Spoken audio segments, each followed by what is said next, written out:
My name is Zane Marshall, and I'd like to tell you a story that isn't often told in the Southwest. It's about water, and it's a story with an unexpectedly happy ending. But to tell this tale, we're going to have to take a little trip.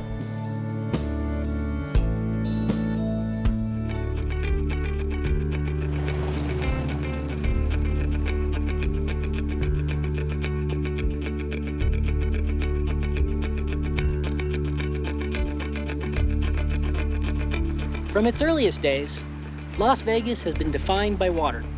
Even its name, which is Spanish for the meadows, was derived from the lush grasses nourished by artesian springs in the Central Valley. Until about 40 years ago, when water agencies began pumping water from Lake Mead, groundwater served as Southern Nevada's only source of water. In decades past, the idea of managing what early settlers viewed as an inexhaustible resource was a foreign concept. Artesian wells were often left uncapped, allowing millions of gallons to spill out into the sandy desert. Not until springs began to dry up and land subsided did groundwater users recognize the fragile nature of the Las Vegas Valley groundwater aquifer. In 1997, the Nevada legislature directed the Southern Nevada Water Authority, in conjunction with the state engineer's office, to develop a program that would protect the groundwater system for both municipal water users and private well owners. The program's two main goals focused on quantity and quality. While some people promote the notion that groundwater is like an oil reserve, which once withdrawn is never replaced, that argument defies both science and the experience of nearly 90 million groundwater users across the country. In fact, 78% of public water systems in the United States use groundwater as their primary source, and they are able to draw upon this water year after year, decade after decade. Managing an aquifer is really just a function of balancing withdrawals with the volume of water naturally replenished. In this case, from the mountain ranges west of Las Vegas.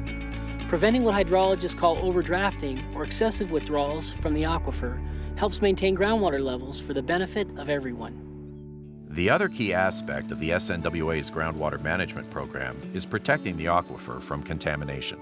While the Las Vegas groundwater system is shielded from surface contaminants by a layer of rock between the aquifer and the surface, every well represents a portal through which contaminants can infiltrate this critical water supply. There are thousands of domestic or private wells in southern Nevada, and they must be properly maintained to protect water quality in the aquifer. One of the SNWA's first tasks was to conduct an inventory of all active and abandoned wells, so those no longer in use could be properly sealed. Today, the SNWA has succeeded in plugging more than 300 wells throughout the Las Vegas Valley to safeguard neighboring well owners and the municipal supply from contamination. Although for some people, what happens beneath the ground is a mystery, today's technology allows scientists to view aquifer levels in real time, so the system can be managed accordingly. Aquifer recharge, a process in which treated Colorado River water is injected through wells into the aquifer, has been a tremendously beneficial tool. Despite thousands of individual groundwater users and more than 10 billion gallons drawn for municipal use each year, water levels in many parts of the valley have actually increased during the past decade. So the Springs Preserve is an excellent opportunity for us to be able to demonstrate what we can do, how we can take science or apply science in engineering to manage these resources in a responsible way. Today, the SNWA's Aquifer Recharge Program is one of the largest in the country. This type of active management is what allows both individual well owners and municipal water providers to sustainably use groundwater year after year, ensuring that this resource will be available for generations to come.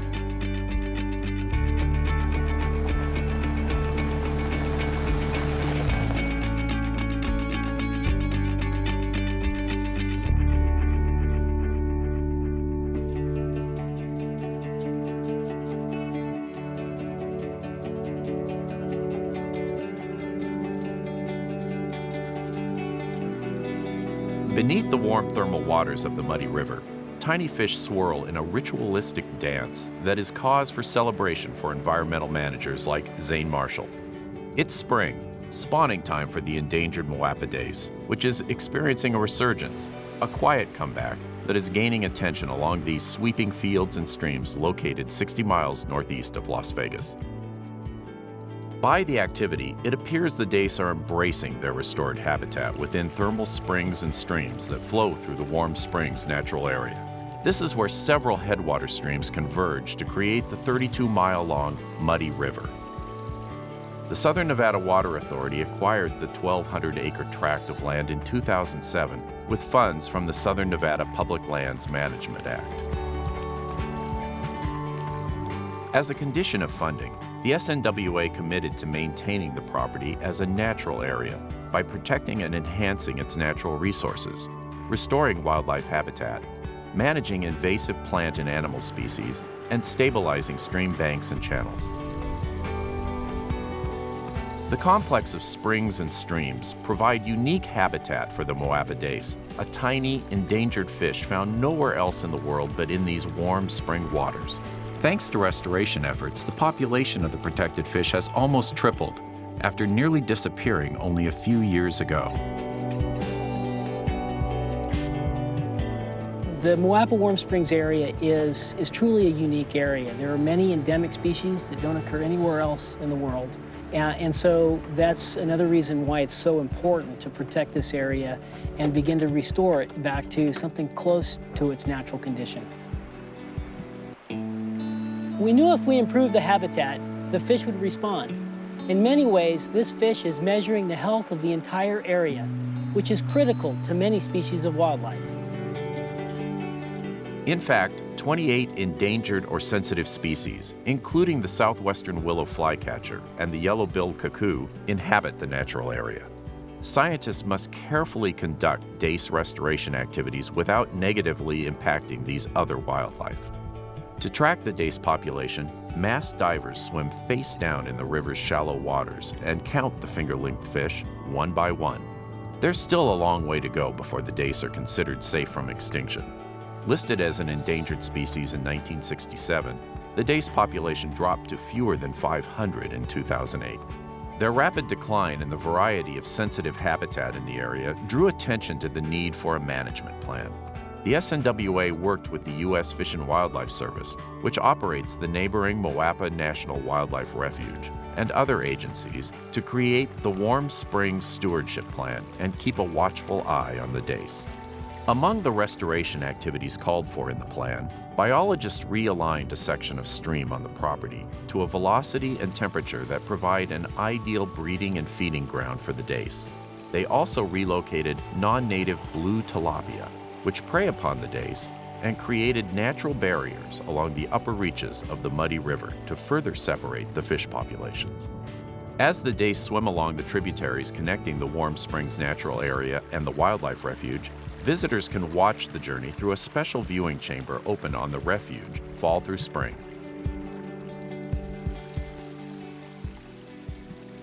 The preservation of the dace is another example of how we're working together to preserve both water supplies and the many species that inhabit the area. They're interconnected, and by preserving one, we're ensuring the continued existence of the other.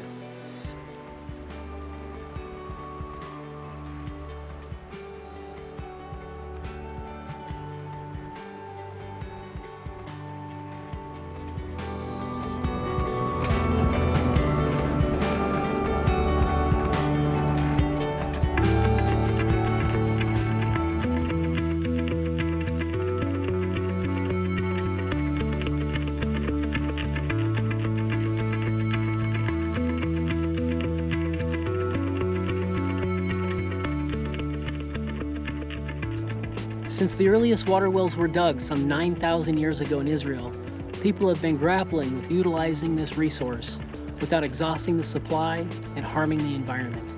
While there are both good and bad examples of groundwater management, today's science allows us to achieve a balance. One of the best examples in the United States, and one that serves as a model for the Southern Nevada Water Authority, is the Edwards Aquifer here in Texas. Serving the water needs of nearly 2 million people, as well as vast agricultural areas, the Edwards Aquifer stretches 160 miles across south-central Texas. Despite the region's semi-arid climate, this groundwater system is among the most well-managed in the world. The recharge area of the Edwards Aquifer basically extends out into the West Texas hill country. It's more of a barren area, less trees, less rainfall, which is very comparable to the springs that we've worked on in central Nevada, including the Ely area and surrounding environment. The key to responsible water use is finding the volume of water that can be sustainably drawn from the ground. Technological advances have played a critical role in allowing scientists to closely monitor the water table, seeing not just how it reacts to groundwater pumping, but to precipitation as well. By building a surface and groundwater monitoring network, hydrologists are able to calibrate the volume and location of pumping to avoid or minimize impacts on natural areas supported by artesian spring flows. Sustainably managing a groundwater system isn't a one-time policy. It is an ongoing process that requires constant adjustments. In the Edwards Aquifer, for instance, pumping is frequently altered in response to changing conditions. A key similarity is most of this water is underground. Obviously, it's groundwater pumping projects both out in Nevada and here in Texas. The place that you see the water is when it starts issuing from the springs, and this is one of the larger springs here in Comal Springs, but you have a lot of smaller springs in central Texas as well, as you do in the valleys in central Nevada. By treating the aquifer as a living system to be nurtured and maintained for the benefit of all, the Edwards Aquifer Authority is taking a comprehensive approach to groundwater management. Stakeholders, including water utilities, state resource protection agencies, and environmental groups, work together on the Edwards Aquifer Habitat Conservation Plan to ensure that wildlife and the habitat that supports it are protected. There is a delicate balance that requires maintaining continuous minimum spring flows for environmental and species protection, which is legislatively mandated. The Edwards Aquifer Authority's willingness to treat this resource as a living system rather than a static aquifer has been critical to its success in maintaining its health. Supported by unprecedented technology that allows nearly instantaneous access to spring flow and water table data, they are able to effectively manage the aquifer as both an environmental and water resource.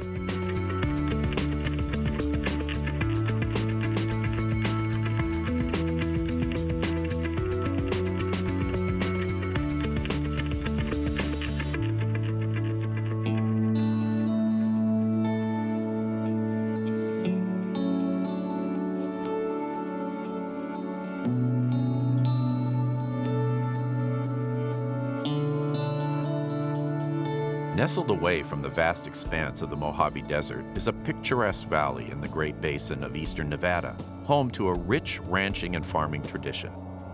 Spring Valley, which sits on the outskirts of Ely, is embraced by soaring mountains, rugged terrain, and a wide diversity of plants and animals.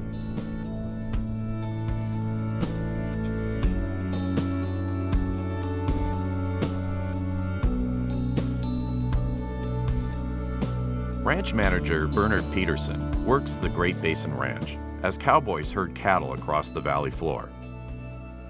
The Southern Nevada Water Authority owns the Great Basin Ranch, comprising approximately 24,000 acres, plus 900,000 acres in federal grazing permits. The Great Basin Ranch also includes more than 33,900 acre-feet in surface water rights and 6,000 acre-feet in groundwater rights. With these resources, the ranch provides the SNWA opportunities to develop water resources while protecting the natural ecology of the area. This is a working ranch, and it's self-sustaining. We maintain more than 1,500 head of cattle, nearly 5,000 sheep, and a number of goats and horses. We also harvest more than 2,100 acres of alfalfa and other forage crops. We have hydrologists and biologists that have spent the last 20 years collecting scientific information, baseline information about the hydrology and the biology of the area, so that we understand the resources here before we take action in terms of development and management of water resources. One of the cowboys on the cowboy crew, he was born and raised right here on this land where we're standing. And so it's not just a job to them, it's ownership, because it's part of their heritage.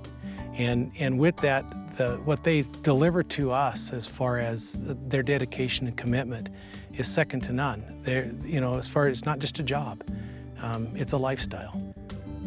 Since I was little, I've been on a horse, and yeah, every day we saddle our horses, and we're also working with colts, so we're working on a horse at the same time that we're working with the cows and moving them to where they got feed, and so it's kind of a well-rounded deal. Even with dogs, you know, we got working dogs as well, and so there's a lot of other different factors that we're working on at the same time. It's a good life, so it's a good living out here if you like it. It's certainly a different style. Not everybody can do this kind of stuff or enjoys doing it.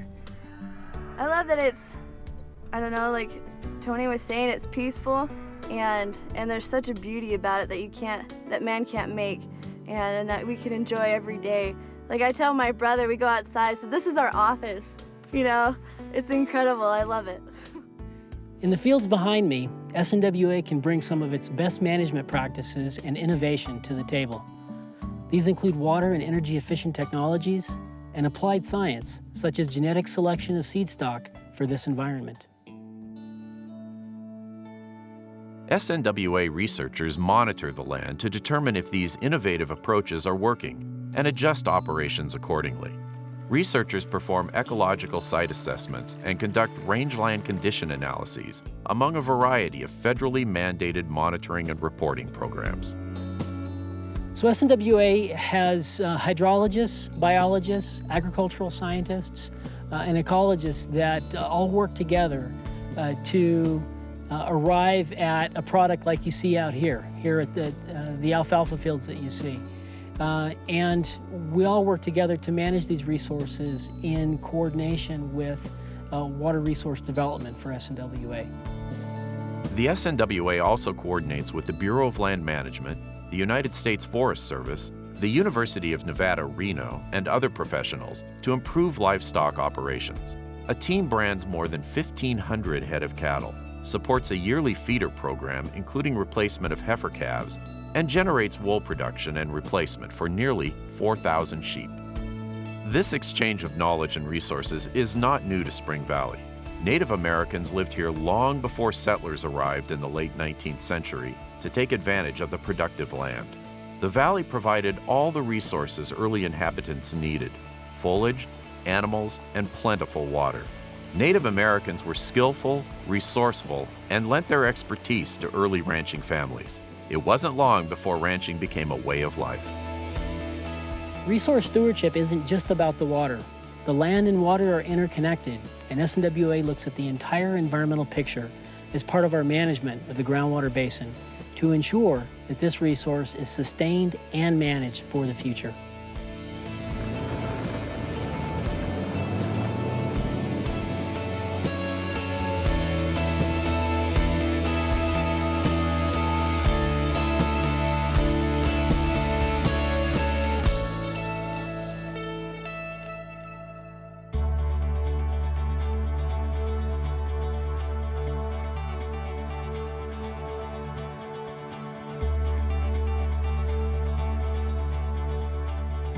It's hard to imagine now, but at one time these flourishing wetlands were threatened with extinction.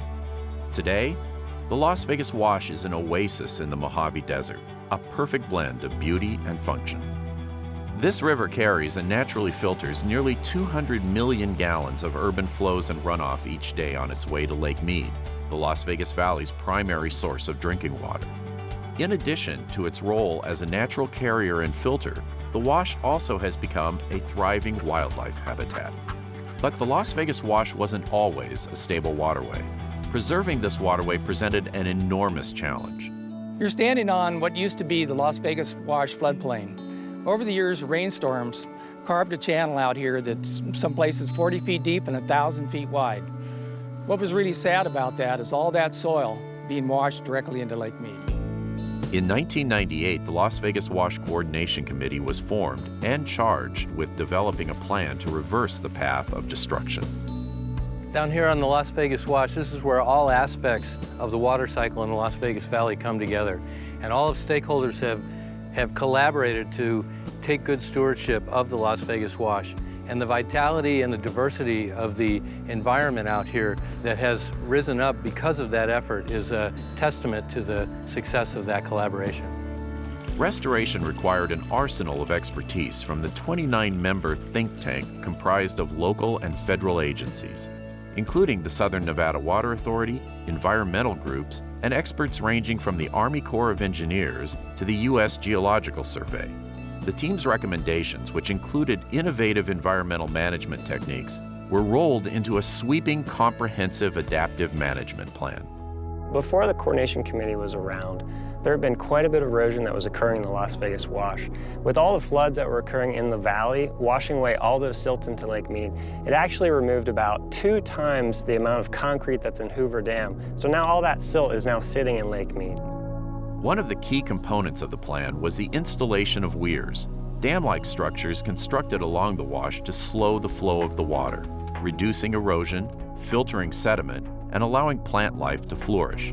Under the guidance of the SNWA, the Army Corps of Engineers and the Regional Flood Control District began constructing the weirs. In keeping with their commitment to environmentally sound practices, engineers were also able to shore up the banks utilizing material produced from the rubble of demolished and imploded casinos.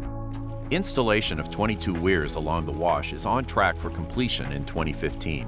The $167 million stabilization project, partially funded through the Southern Nevada Public Lands Management Act and the Bureau of Reclamation, is the first of a 2-part restoration and beautification project, which also accommodates a recreation area at the Clark County Wetlands Park. The Las Vegas Wash has since become an important cultural landmark and is designated as an official archaeological district. Today, the wash is a habitat for more than 700 species of wildlife and a variety of plants and trees that thrive here, such as willow, cottonwood, and mesquite. The wash is also a stop in a larger interconnected trail system that features walking paths and interpretive displays that visitors can enjoy. These visitors are not alone in their appreciation. In 2010, the Las Vegas Wash Coordination Committee earned the U.S. Department of Interior's Partners in Conservation Award. What's been created down here is something very special for the community.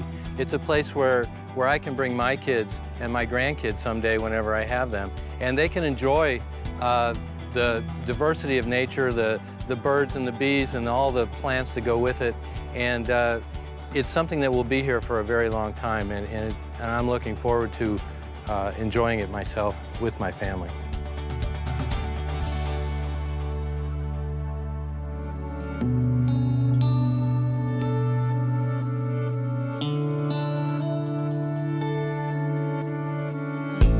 There is no question that water resources can be managed in harmony with the environment. Again, all it takes is the will to do the right thing. As a biologist and the Director of Environmental Resources for a public agency that has been serving this community's water needs for more than 2 decades, I can tell you without reservation that the Southern Nevada Water Authority is committed to maintaining that critical balance between the needs of our residents and those of the environment. It is a responsibility that we take seriously and a commitment we will continue to fulfill. So this is where the story ends. We have a stable waterway, a reliable water supply, and a solid partnership with our community. Or maybe I should say, this is where the story begins.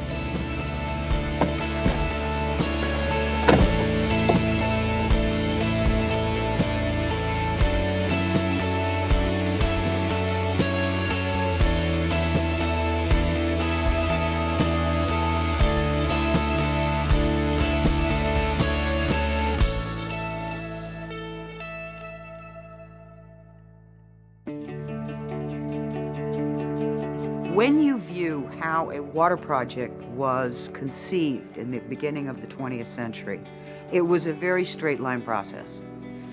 Someone found water in a certain location, and the only question they asked themselves was, what infrastructure do I have to put in place in order to deliver that water to where I want it to go?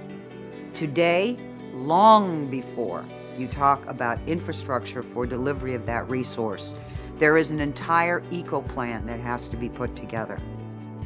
The responsibility for the place of origin comes first now. It wasn't even an afterthought in the 1900s.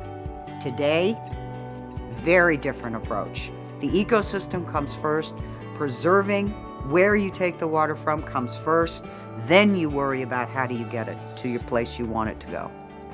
Now, the new inhabitant of Southern Nevada is adapting to the environment in which they are moving. And it's a fundamental change. This community has been amazingly resilient.